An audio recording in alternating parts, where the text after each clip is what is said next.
Hi everyone and welcome back to Lucky Loaders 15, where I'll be giving you 3 tips tomorrow for the opening day of the November meeting at Cheltenham. But before I get into that, I quickly just want to recap on our only tip, which came today at market raising. That was the miraculous getaway. He was able to get the each way money advertised at 12 to 1, so that was a good result for us there. He finished in 3rd place. However, he was nearly in the process of landing a gamble because he'd been very well back today. He ended off in the end going off around about 10 to 3. He was lining it out for favouritism. In the end, there was a lot of market support on him. I'm not sure if that was some of you guys obviously backing him, but yeah, miraculous getaway. He travelled really nicely into the race, and then he just made a couple of mistakes at the last 3 fences, which probably just cost him from winning the race. But it was still a good run from him. He's definitely one to know. I think he'll be winning soon, but you probably won't get a price about him next time he goes off. But yeah, his form definitely reads well, and yeah, he's definitely one to keep on side. So that wasn't a bad result for us. But yeah, hopefully we can continue our good form. We've been in good form this week. We've had a few winners, and hopefully we can have a good November meeting at Cheltenham. And like I said at the top of the video, 3 selections for tomorrow's racing.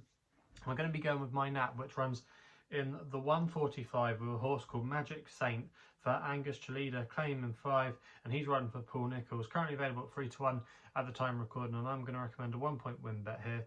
Now, you might remember if you follow me, or if you've been following me for a while, that I actually put this horse up to win this race last year, and you have to say he did it in quite convincing style. He travelled strongly into the race, and in the end he started up the hill. He had Brian Carver on that day, who does have a good relationship with this horse, but unfortunately Brian's out, which means he's not able to ride this horse. But Angus Cheltenham is more than capable, and the £5 will definitely help. But I just think the key to this horse is catching him on his second run. He's tended to need his first run of the season every year. He came here last year from running in the old Rowan Chase at Aintree, and then the time before that he won at Newbury when I was there that day at the Labrador Carnival meeting, and he won on the second run that season. So I think the time to catch him is going to be tomorrow. He likes the ground, the track should be fine, and I think he's definitely suited by it. I just don't think he quite stays 2.5 miles, and I think this is really his Epsom Derby, as it were. I just think that he's got strong claims in this race. I think there'll be a good pace to aim at as well. There's a couple of in here that like to be handy, and I think that's what he needs. And I just think he'll come with a late run, and I think he should be able to win this. And personally, I think he's now down to his last winning mark of 152, which came here. I think I say this is his Cheltenham Gold Cup day, and I expect him to take all the beating in that race in the 145 at Cheltenham. And personally, I think you can make a case for him to be maybe 7 4, 15 to 8. I think he's got really solid credentials. We then go to my next best, which is going to run in the cross-country race. And I know this race isn't for everybody, but I enjoy watching it, and I think sometimes it can be a good betting proposition. The 255 at Cheltenham, the cross-country race, I'm going to go with my next best here, called Freewheelin for Ricky Doyle and Dermot McLaughlin. Currently available at 15 to 2 SkyBet, who are offering 5 places on this race. I'm going to recommend a 0.5 each way selection here. Now, you are taking a bit of a risk with this one because it's going to be the first time he's ever been around the cross-country course at Cheltenham. But Freewheelin, you might remember he caused a bit of a surprise at the beginning of the year when he won the Irish Grand National. He was a big price that day, but he pretty much had an easy time of things on the front end, and he just seemed to relish his jumping, and probably the ground was key to him as well.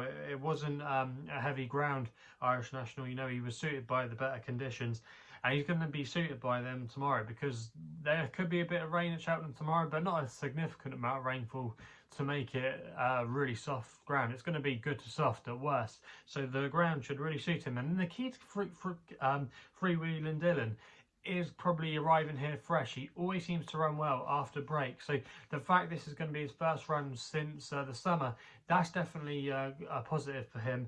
Dermot McLaughlin's team have been amongst the winners, and Ricky Doyle coming back as well as a plus. Richie Deegan rode last time out, and if he goes and is up there on the front end of things tomorrow, forcing a decent gallop, he could just stay there, because sometimes it is quite hard to come back from off the pace in this race. I think sometimes being handy is a good thing. If you're out the back and you're not getting a cut at your fences, it can be hard work making up ground. So for me, Freewheelin Dylan, I think he's got strong chances in this race tomorrow if he takes to it, and yeah, I think he'll go fairly well. So he's going to be my next best of the day.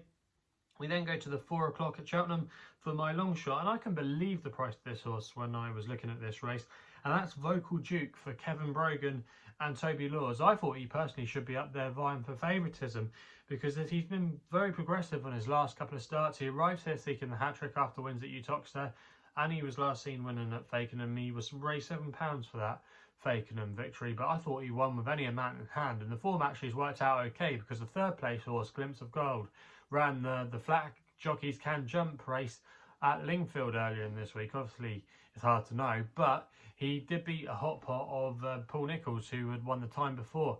So yeah, I don't think it was actually a bad race at all for the grade, and off a mark of 109, this 5-year-old could still have about £10 in hand, in my opinion. I think he still could be a horse that could be related, or could be, I should say, up there rated about 120. So yeah, I think he's got strong credentials. Toby Law's team have been doing well since he's joined the training ranks after leaving Nicky Henderson in the last 12 months or so. He's starting to get some winners now, and I just think this has been a good horse for him, and the condition should be fine. I think the race setup should be fine. I think he's got solid credentials tomorrow to have a bit more scope off his mark, and at 12 to 1 with 6 places on offer of SkyBet, I think that's a good each way bet there, and I'd be disappointed if he couldn't be competitive in this race. So that's why he's going to be my long shot in the 4 o'clock at Cheltenham.